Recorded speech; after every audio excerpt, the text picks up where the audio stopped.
01 ओडिशा खबर आपण मानक स्वागत जनाऊछि। आज अगस्त 24 तारिख रविवार। आसंतु जानिबा ओडिशा सह देश और विदेशर मुख्य ताजा खबर गुड़िक। आजिर प्रथम खबर, नवीन पट्टनायक को भेटिले मुख्यमंत्री। नवीन निवासरे मुख्यमंत्री मोहन माझी विरोधी दल नेता नवीन पट्टनायक को भेटिछंती। तांको स्वास्थ्यावस्था पचारि बुझिछंती मुख्यमंत्री। केवल मुख्यमंत्री नुहंती, सूचना मुताबक आज अनेक नेता नवीन पट्टनायक को भेटी पारंती बोली कुहा जाउछि। परवर्ती खबर, अधिक वैज्ञानिक सृष्टि करिबा सरकारक लक्ष्य। प्रति जिल्ला रे विज्ञान क्षेत्र रे प्रोजेक्ट आरंभ हेबो बोली विज्ञान और प्रजुक्ति विद्या मंत्री कृष्णचंद्र पात्र सूचना देइछंती। ओडिशा रे अधिकरु अधिक वैज्ञानिक किपरि बाहरी काम करिवे सेथिपई आम सरकार ध्यान देउछंती बोली से कहिछंती। एबे राज्य रे प्रत्येक जिल्ला रे जिला स्तरीय प्लानेटोरियम काम चलिछि। अनेक जगह रे काम सरी आसिलाणी। खूब शीघ्र प्लानेटोरियम उद्घाटन हेबो बोली मंत्री कृष्णचंद्र पात्र कहिछंती। परवर्ती खबर, श्रीमंदिर परिसर रे शिशु मानक पई हेबो स्तन्यपान गृह। श्रीमंदिर प्रतिदिन बहु संख्यक भक्त और श्रद्धालु निज छोट शिशु को नहीं आसी थांती। विशेषकर स्तन्यपान उपरे निर्भरशील शिशु और माँ मानक आवश्यकता को दृष्टि रे रखी श्रीमंदिर परिसर रे एक स्तन्यपान गृह करा जिबाकू योजना होईछि। ए नै स्वतंत्र गृह स्थापन पई स्थान निरूपण करा जाइथिबा सूचना मिलिछि। आजिर परवर्ती खबर, आसंता 27 तारिख जाए राज्य रे प्रबल वर्षार संभावना। आसंता 27 तारिख पर्यंत ओडिशार विभिन्न जिल्ला रे प्रबलरु अति प्रबल वर्षा होई पारे।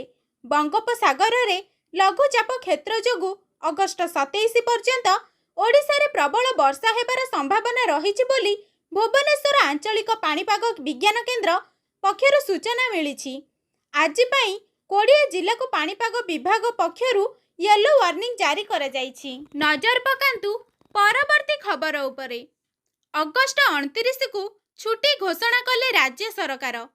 नुआखाई परदिन अर्थात अगस्त 29 तारिख रे छुट्टी घोषणा करिसेंती राज्य सरकार। शुक्रवार राज्यर समस्त सरकारी कार्यालय बंद रहिबो। ए नै राज्य सरकारक पक्षरु निर्देश जारी करा जाइछि। आसंता 28 तारिख रे पालन हेबो पश्चिम ओडिशार गणपर्व नुआखाई। नुआखाई रे सामिल हेबाकू आसुथिबा परिवार सदस्यंक पई एही छुट्टी सुविधा हेबो। आजिर परवर्ती खबर, राजधानी रे बीएमसी करिबो कुकुर गणना। कानरे लागिबो टैग। राजधानी रे बीएमसी करिबो कुकुर गणना। उभय बुला कुकुर और पोषा कुकुरंकर हेबो गणना। एपरिकी कुकुरंकर कानरे लागिबो टैग। राजधानी रे थिबा समस्त कुकुरंक तथ्य बीएमसी पाखरे रहिबो। ए नै आज सूचना देइछंती बीएमसी मेयर सुलोचना दास। आसंतु जानिबा परवर्ती खबर कौन रहिछि। बढ़ुछि हीराकुद जल भंडारर जलस्तर, पुणी खोलिला 4टी गेट। हीराकुद जल भंडार रे जलस्तर बढ़ी चलिछि। महानदीर उपर मुंडरे प्रबलरु अति प्रबल वर्षा होइथिबारु जल भंडार को बन्या जल प्रवेश करुछि। जल धारण क्षमता को दृष्टि रे रखी आज अपराह्न रे पुणी 4टी गेट खोली दिया जाइछि। आज पूर्वाह्न 10टारे हीराकुद जल भंडाररु 4टी गेट खोली दिया जाइथिला। परवर्ती खबर, सोमवार कार्य रे जोग देई पारंती अमला कर्मचारी।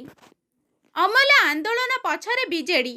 सोमवार रे कार्य रे जोग देई पारंती अमला कर्मचारी। आज एभली सूचना देइछंती राजस्व मंत्री सुरेश पुजारी। मंत्री कहिछंती अमला संघर किछि नेता बीजेडी द्वारा प्रेरित होई आंदोलन करुछंती। सेमाने समस्यार समाधान चाहू नाहंती। अमलांकु ढाल करी सरकारंक विरोध रे आंदोलन करिबा लक्ष्य। आजिर परवर्ती खबर, पुरी बुलिबाकू हैदराबाद रु आसीथिले पर्यटक भासी गले समुद्र रे। समुद्र रे पर्यटक भासी निखोज थिबा घटना वर्तमान सामना को आसीछि। पुरी समुद्र रे गाधौथिबा बेले समुद्र रे भासी जाइछंती।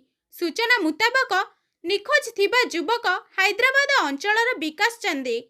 पर्यटक भासी जिबा परे संगे संगे लाइफ गार्ड पक्षरु उद्धार कार्य आरंभ होइथिला। आजिर अंतिम खबर +2 सिलेबस रे परिवर्तन। युक्त 2 पाठ्यक्रम रे बड़ परिवर्तन।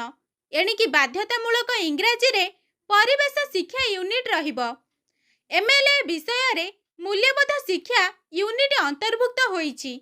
2025-26 शिक्षा वर्षर परीक्षा रे परिवेश और मूल्यबोध उपरे प्रश्न आसिबो।